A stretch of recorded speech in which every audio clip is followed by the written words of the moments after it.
तुमको क्या लगता है ये लोग मिलियनियर बिलियनियर क्यों हैं और वहीं तुम एक महंगो आदमी हो? और वो कौन सा रास्ता है जिससे ये लोग बिलियनियर बन गए? और क्या तुम भी बन सकते हो? और यार तुमको नहीं लगता कुछ अलग क्वालिटी के बादाम होगी जो हमारे हाथ नहीं लगते, ये बड़े लोग ही खा जाते हैं? इनका दिमाग हमारे दिमाग से डबल स्पीड पे दौड़ता है। 2-4 बिजनेस तो ये मज़े मज़े में बना लेते हैं और हाईएस्ट पेइंग जॉब भी इन्हीं को मिलती हैं और बड़े बड़े बिजनेस भी यही लोग ओन करते हैं। ये स्टॉक पिक कर ले तो मल्टी बैगर, हम स्टॉक पिक कर ले तो मल्टी बैगर। तुमको लगता होगा कि हम इन बड़े लोगों की तरह नहीं बन सकते। हाँ, मुझे भी लगता था कि वो बादाम हमारे हिस्से में हैं ही नहीं। आज इसे तकरीबन 3 साल पहले एक एक्सीडेंट में मेरे डैड की डेथ हो गई। तब मैं यूनिवर्सिटी जाता था, स्टडी कर रहा था। तो डैड के जाने के बाद घर की सारी जिम्मेदारी हम भाइयों पर आ गई और घर की फाइनेंशियल कंडीशन ख़राब से ख़राब होती चली गई।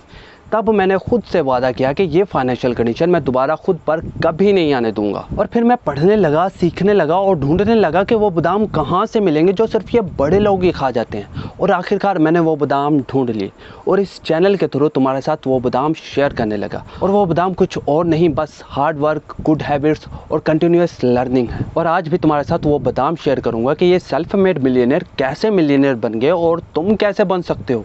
आखिर वो कौन सा रास्ता है, वो कौन सी सीढ़ी है जिससे ये लोग इतनी ऊपर चले गए हैं जो हमें नज़र नहीं आता। और नो डाउट यार कोई रास्ता तो ज़रूर है, क्योंकि ये लोग ख़ानदानी रईस नहीं है, ये सब इन्होंने खुद बनाया है, तो तुम भी बना सकते हो। तो आज मैं तुम्हारे साथ शेयर करने वाला हूँ लैडर ऑफ वेल्थ क्रिएशन, कामयाबी की सीढ़ी। इसके 4 स्टेप्स हैं, या फिर मैं बोलूँ 4 स्टेजेस हैं। और लास्ट में मैं तुम्हारे साथ शेयर करूँगा BST के फ्रेमवर्क, जो मेरा फेवरेट है।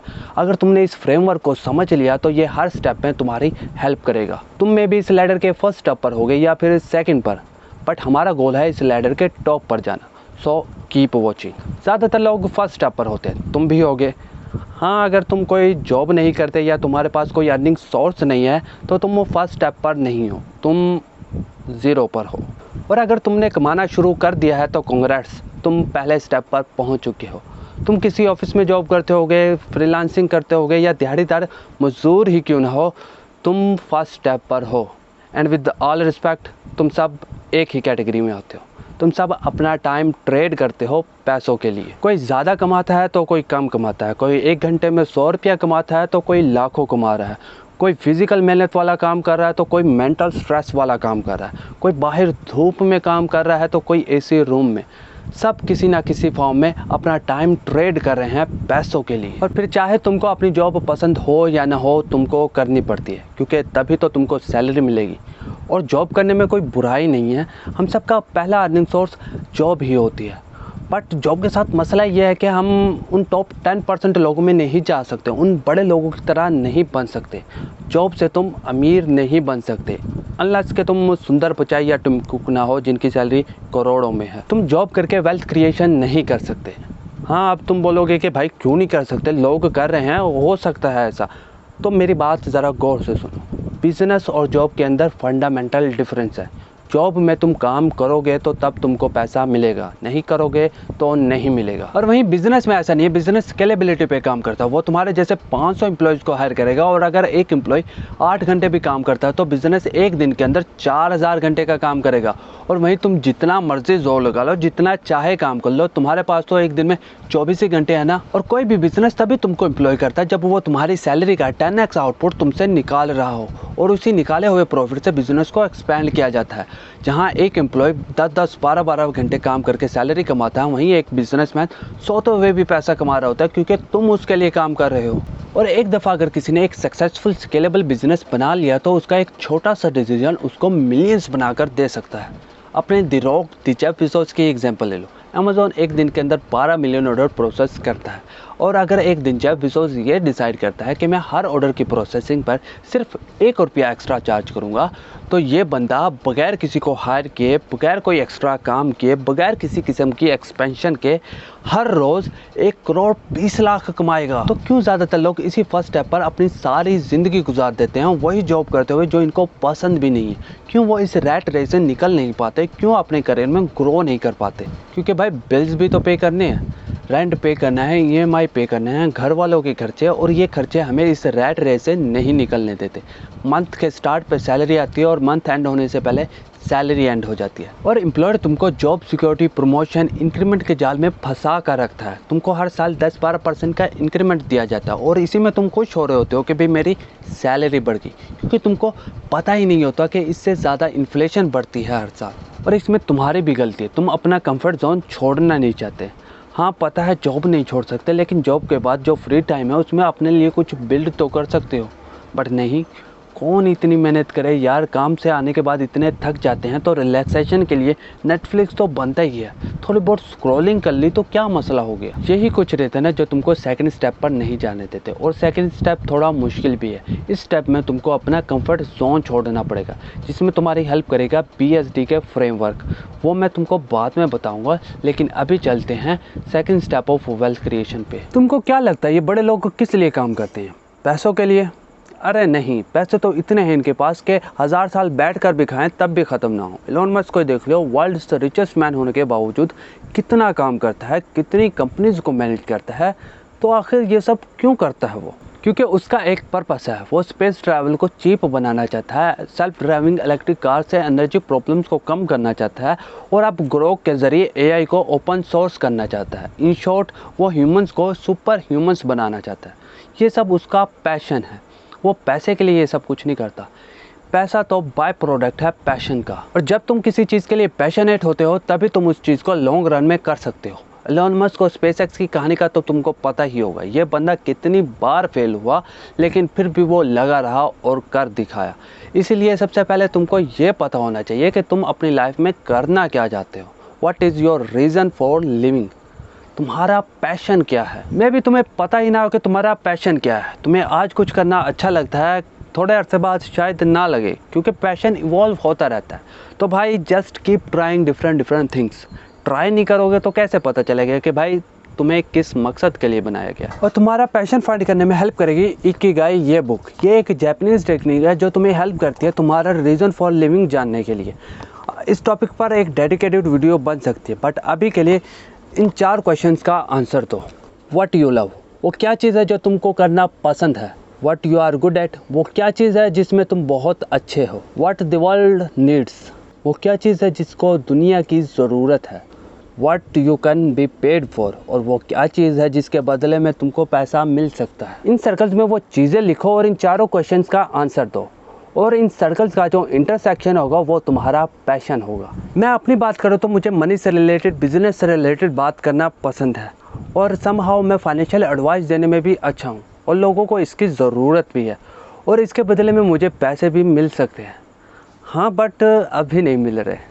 तो अपना पैशन मालूम करो, और जॉब से आने के बाद जो टाइम तुम सोशल मीडिया, नेटफ्लिक्स पर वेस्ट कर देते हो, वो टाइम अपना ये पैशन प्रोजेक्ट बिल्ड करने में लगाओ और इसको ग्रो करो। और इस प्रोसेस में तुमको बहुत सी ऐसी स्किल सीखनी पड़ेंगी जो तुमको नहीं आती।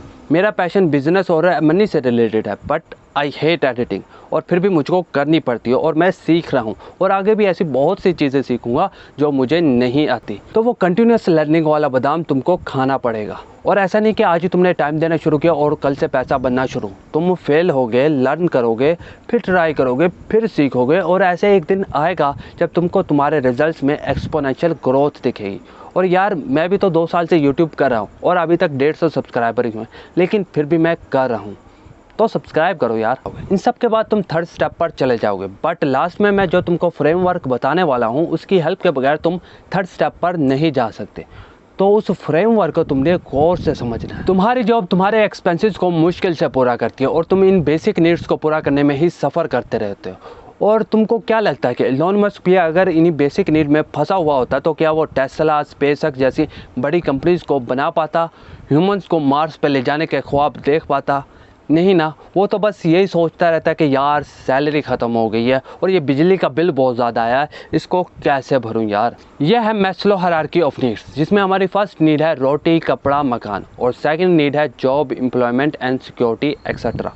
और अगर तुम इन्हीं बेसिक नीड में फंसे रहे जो तुम्हारी बेसिक सैलरी पूरा नहीं कर पाती, तो तुम ग्रो नहीं कर सकते, कुछ बिल्ड नहीं कर सकते, कुछ इनोवेट नहीं कर सकते और थर्ड लेवल की नीड पर नहीं जा सकते। तुम्हारे सर पर लोन होगा, EMIs होगी और घर के इतने खर्चे भी तो हैं। तो क्या तुम अपनी जॉब छोड़कर कोई अपना बिजनेस स्टार्ट कर सकते हो? नहीं ना, क्योंकि तुम्हारी बेसिक नीड्स ही नहीं पूरी हो रही, तो तुम आगे कैसे ग्रो करोगे? तो सेकंड स्टेप पे तुमने जो अपना पैशन प्रोजेक्ट बिल्ड किया है, अगर वो तुम्हारी सैलरी से ज़्यादा तुमको कमा कर देने लगे, वो तुम्हारे इन बेसिक नीड्स को पूरा करने लगे, तो थर्ड स्टेप में तुम अपनी जॉब छोड़ सकते हो, क्योंकि तुमको सेंस ऑफ सिक्योरिटी मिलेगी कि भाई मेरा पैशन प्रोजेक्ट मेरी बेसिक नीड्स को पूरा कर रहा है, तो मैं अपनी जॉब छोड़कर अपना फुल टाइम अपने पैशन प्रोजेक्ट को दे सकता हूँ और इनोवेशन और क्रिएटिविटी के साथ इसको और ज़्यादा ग्रो कर सकता हूँ। इस स्टेज पर तुम्हारा बिजनेस अच्छे से ग्रो कर रहा है और तुम अपनी सैलरी से 10x 20x ज़्यादा कमा रहे हो, और जहाँ जॉब में तुम 5,000 10,000 ही सेव कर पा रहे थे, वहीं अब तुम 50,000 1 लाख या इससे भी ज़्यादा सेव कर रहे हो। और इन पैसों को तुम डिफरेंट एसेट क्लास में इन्वेस्ट करोगे, like stocks and stocks etcetera, क्योंकि यार stock market best performing asset class है as compared to real estate, gold और इवन क्रिप्टो। और तुम हिस्ट्री चेक कर सकते हो, और हर स्टॉक के पीछे ना एक बिजनेस होता है जो दबा के पैसा कमा रहा होता है, और स्टॉक मार्केट के थ्रू तुम उस बिजनेस के मालिक बनते हो। इन बड़े लोगों को ही देख लो, ये कंपनीज को ऑन करते हैं जो इनको और ज़्यादा पैसा कमा कर देती है। वॉरेन बफे ने खुद कोई बिजनेस नहीं बनाया, लेकिन वो कोका कोला, एप्पल, गूगल जैसी बड़ी कंपनीज को ऑन करता है।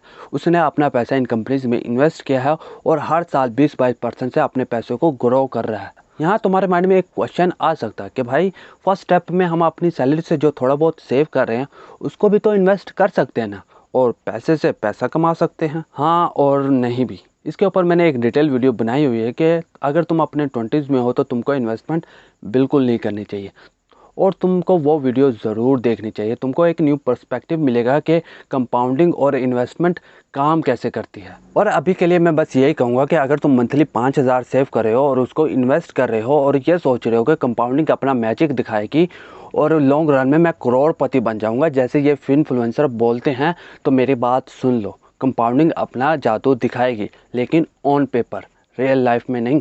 क्योंकि कोई इमरजेंसी, कोई ऐसा एक्सपेंस आ जाएगा जिससे तुम वो SIP कंटिन्यू नहीं कर पाओगे, क्योंकि 20-25 साल बहुत बड़ा अरसा होता है। या फिर इससे भी ज़्यादा बुरा जो मेरे साथ हुआ था कि जो अमाउंट तुमने इन्वेस्ट की है उसको ही निकालना पड़ जाए। ऐसे तो यार कंपाउंडिंग अपना मैजिक नहीं दिखाएगी नहीं। और अगर ऐसा कुछ भी नहीं होता तो फिर भी तुमको अपना पहला करोड़ बनाने में 22 साल लग जाएंगे। और अगर वहीं तुम 50,000 की SIP करते हो, जहाँ तुम एक बिजनेस को ऑन करते हो, तुम्हारी फाइनेंशियल कंडीशन अच्छी है और कोई बड़ा एक्सपेंस आ भी गया तो तुम मैनेज कर लोगे, तो तुम सिर्फ अपना पहला करोड़ 8 साल में बना लोगे। क्योंकि कंपाउंडिंग में इन्वेस्टमेंट टाइम से ज़्यादा ज़रूरी है इन्वेस्टमेंट अमाउंट। और अगर तुम अभी 5,000 सेव कर पा रहे हो तो उसको खुद पर इन्वेस्ट करो, न्यू स्किल सीखो जिससे तुम्हारी अर्निंग्स ग्रो करें, तुम ज़्यादा कमा सको और ज़्यादा इन्वेस्ट कर सको। क्योंकि 5,000 की SIP का वो रिटर्न नहीं मिलेगा जितना रिटर्न तुमको खुद पर इन्वेस्ट करने से मिलेगा। तुमको पहले अपनी एक्टिव इनकम को ग्रो करना है और फिर कंपाउंडिंग अपना मैजिक आप दिखा देगी। तो अब बात करते हैं BSD के फ्रेमवर्क की, जिसको तुमने अच्छे से समझ लिया तो ये तुमको हेल्प करेगा हर एक स्टेप में। और इसको मैं अपने पर्सनल एक्सपीरियंस से तुमको समझाता हूँ। जैसे मैंने वीडियो के शुरू में तुमको बताया था कि मैं वो बादाम ढूंढने लगा, मैं सीखने लगा, पढ़ने लगा, तो मुझे पता चला कि अपना कुछ बिल्ड करना बहुत ज़्यादा ज़रूरी है और बंदे के पास स्किल्स भी होने चाहिए जिससे वो अपनी कुछ बिल्ड कर सके। तो मैंने कोडिंग को चूज़ किया और UMT में एडमिशन लिया, लेकिन मैं कोडिंग को ज़्यादा देर कंटिन्यू नहीं कर पाया और सेकेंड सेमेस्टर में ही ड्रॉप आउट हो गया। फिर मैंने YouTube शुरू किया और सोचने लगा कि YouTube को एज अ करियर बनाऊंगा, क्योंकि इसमें भी बहुत ज़्यादा स्कोप है। बट 30 शॉर्ट्स ही बना पाया और फिर छोड़ दिया। और अब 1 साल के बाद दोबारा फिर से वीडियोस बनाना शुरू किया है। फिर मुझे पता चला ये बड़े लोग इन्वेस्टमेंट करते हैं स्टॉक मार्केट के ज़रिए, तो मैंने अपना स्टॉक मार्केट अकाउंट ओपन किया और अपना अकाउंट ओपन करने के 1 साल बाद जाकर अपनी पहली इन्वेस्टमेंट की, और जिसका रिग्रेट मुझे आज भी है। और फिर भी मैं अपनी SIP को कंटिन्यू नहीं कर पाया। इन सब चीज़ों में मैंने एक चीज़ नोट की कि मैं किसी भी चीज़ को परस्यू करने लगता हूँ तो मैं उसको कंटिन्यू नहीं कर पाता, क्योंकि मैं एक्शन नहीं लेता। तो इसी से तंग आकर मैंने ये BSD के फ्रेमवर्क बनाया कि भोसड़ी के एक्शन ले, एक्शन नहीं लेगा तो कुछ नहीं होने वाला, कुछ नहीं बनने वाला। हम आइडिया सोचते हैं, प्लान बनाते हैं कि ये करेंगे वो करेंगे, YouTube पर ऐसी वीडियोस देखते हैं जिससे हमें थोड़ी बहुत मोटिवेशन मिलती है, लेकिन करते कुछ भी नहीं। एक्शन ही नहीं लोगे तो फर्स्ट स्टेप से सेकंड स्टेप पर कैसे जाओगे, वो पैशन प्रोजेक्ट कैसे बिल्ड करोगे, वो बिजनेस कैसे बिल्ड कर पाओगे। तो जब भी तुमको मेरी तरह लेजी फील हो, जैसे कि ये वीडियो बनाने में मुझे 1 मंथ से ज़्यादा लग गया, इतना बड़ा लेजी हूँ मैं, तो खुद को ये फ्रेमवर्क याद करो, है ना। और इस वीडियो से कुछ और फॉलो करो या ना करो, लेकिन इस फ्रेमवर्क को ज़रूर फॉलो करना है। मुझे फॉलो करो या ना करो वो मैटर नहीं करता, लेकिन इस फ्रेमवर्क को ज़रूर फॉलो करना है, क्योंकि यार अगर एक्शन नहीं लोगे तो लाइफ में ग्रो नहीं कर पाओगे। और बाकी यहाँ तक वीडियो देख रहे हो तो कमेंट करके बताओ कि इस फ्रेमवर्क को ज़रूर फॉलो करोगे। और जानना चाहते हो कि म्यूचुअल फंड वाले तुमको कैसे लूटते हैं, तो ये वाली वीडियो देखो। मैं तुमको मिलता हूँ इस वीडियो के अंदर। PST के ओ ओ ओ PST के